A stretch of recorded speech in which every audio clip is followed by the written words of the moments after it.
আমরা আজকে লুডুস খাবো। লুডুসের জন্য প্রস্তুতি নিচ্ছি। একটু পেঁয়াজ কুচি, একটু লঙ্কা কুচি,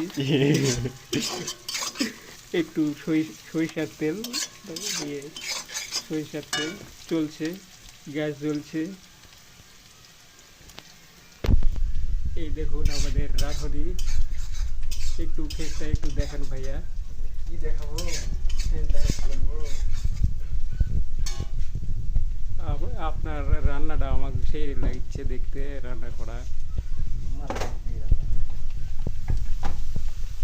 ওই রে, দেখুন ভালোভাবে হচ্ছে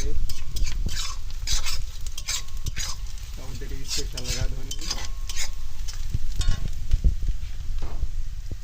আমরা তো চুলা জ্বলছে না জ্বলছে না। আচ্ছা মেলায় ভিডিও